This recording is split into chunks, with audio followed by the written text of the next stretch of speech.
final dude, man, that I'm gonna talk about, man. I'm gonna talk about my main man, Pots and Pans, Leroy Bucky Davis, man. Leroy Bucky Davis, man, he was a hell of a cat, man. And he was probably one of the best fighters I ever seen in my life. Now that's not to minimize Jeff Gann or Tut, because all of these guys were good in their own right. But Bucky was a cat, man, whose name had rung the loudest between the three of these dudes, man. Because Bucky was out there in Southwest Philly and he was making a name for himself. And the only guy's name who rung louder than Leroy Bucky Davis's around the city was my man Derek Fats Burney and Meldred Tiller. Those were the only guys whose name in the boxing circuit was ringing louder than Leroy Bucky Davis's. So I never saw Buck before, man, but I'd always heard about this dude, man. The boy Bucky, the boy Bucky, the boy Bucky, Leroy Davis. Man, you gotta see this dude. So when I first started hearing Bucky's name, man, I was expecting Bucky to be this big dude, man. You know what I mean? This big old Tarzan looking cat. But the first time that I saw him, man, my boxing team, the 23rd Pound, we had went to the Junior Olympic tournament that was being held up on 40th and Lancaster at this old theater or ballroom or something like that. And as we go walking in the ballroom, right, and we make our way in, I heard somebody say, "There go the boy Bucky." And when I turned looking for him, right, I looked past him twice because I'm looking to see this big, giant, muscular type of bull. But in reality, man, Bucky was this little pint-sized Hercules, man. And when I seen him, he was standing there on the scale, messing with the scale, scaling in for his fight. And when I looked, I said, damn, man, that's a little dude right there.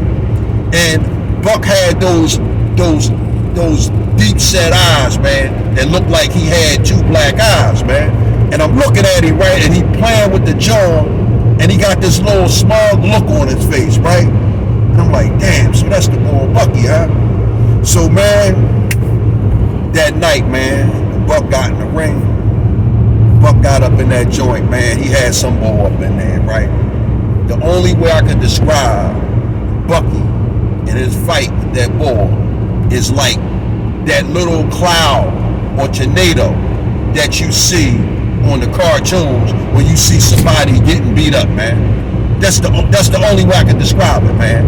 Because Buck was hitting this dude with lefts, he was hitting him with rights, he was hitting with this, and he was hitting him with that. And he really just pretty much just shined on the ball the whole first round. So when he goes back to his corner, right, he goes to sit down, and when he sits down, he crosses his leg, which his trainer quickly smacked down like, yo, man, stop showboating, man, and stop playing with this ball. So Buck got his instructions, right? And when he came out that last round, that because it only won 2 rounds, right? Man, Buck came out like that tornado again, right? And what he did, man, right before he knocked the ball out, man, Buck stopped and done like this. And he posed. He posed. And then he does some shit like, and put one hand up and put the other hand up. And man, Buck jumped in and hit this dude with a left hook and put his lights the fuck out. Click. So, man, that was the first time I seen Leroy Bucky Davis, man. And the next time, man, when I seen him again, man, he was standing across the ring, man, from my team captain, a guy named Derek Fats Burney, man.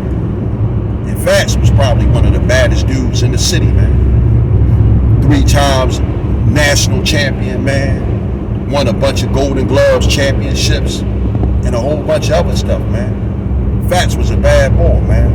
But now, he was standing across the ring from Buck, man.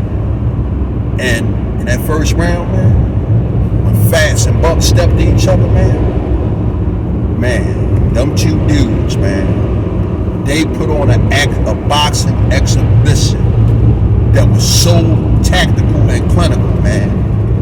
It was like something that I've never seen in my life, man. You asking me, man? The first round was even, man. First round was even. They went back to the corner, man, standing ovation, man. Second round, bell ring. Man, they right back to more of the same, man. And then next thing you know, man, out of nowhere, Bucky caught Fats with a left hook, man, and dropped him. I ain't never seen nobody give Fats the business like Buck did.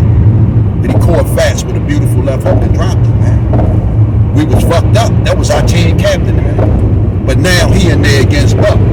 He fighting for his motherfucking life, man. Man, Fats got back up on his toes, man. Took the 8 count. And after that, man, Fats kind of sort of stayed to the outside a little bit, man. And Fats was feeding Buck that left. Sometimes he was popping up Buck head back. Other time Bucks was catching that joint. But also, man, he'd catch it, but he'd come back with Fats. So, man, when that round ended, man, you have to get around the Buck, man, strictly for the knockdown. Him and Fats was getting that shit on, man. They was going back and forth. But when you just add a knockdown to the equation, man, you got to get around the Buck. Man, that last round, man, Fats was heated, man. They was standing there, man, and Fats looked across the ring at Buck, and he like pointed at him, like pointed the glove at him. And Buck looked at him. Buck just started smiling, like, yeah. Man, listen, that last round, man, them two balls met in the middle of that ring, man, and they was locking heads like a couple of rams. I mean, they was going hard, man. They was mixing that shit up, man. And the crowd was going wild. I was going wild. Because I'm like, yeah, man, my man Fats gotta redeem himself. And they was rumbling, man.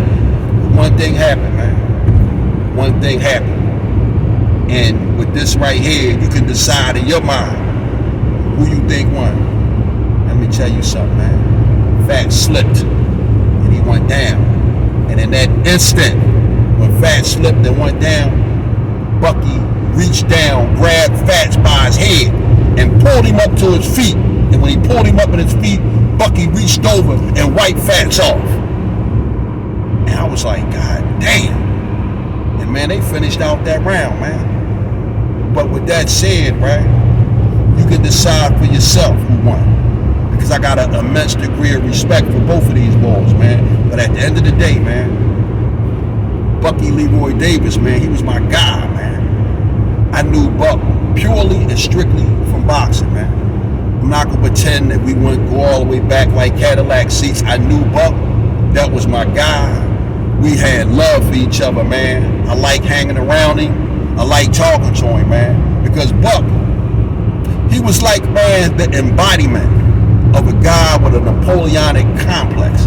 Now, I don't know Buck to be a nasty guy, but Buck was an authoritative, assertive type of guy, man. And Buck was the type of dude, man, you know that you was in the presence of a motherfucker who commanded authority, man, and respect. And like I said, man, Buck was a little teeny dude, man. He wasn't no large guy, man. He was a short dude. But at the end of the day, man, Bucky Leroy Davis, he had a lot of potential, man, and he would have been a great fighter had the lure of the streets and the fast money not got his attention. And that's the same thing, man, for Jeff Gant, Gregory King Tut, my friends, man, my fellow boxers, guys that I love, man, and guys that I sit here and give you an account of their life with nothing but pleasure, respect, and admiration for who they were and for what they stood for, man, during the time that I knew them. Now, the only sad part is, man, Buck and Gregory King Tut, man, and them dudes died before before they reached 25. And my man Jeff, man, because he was such a menace, he couldn't stay out here in these streets, man.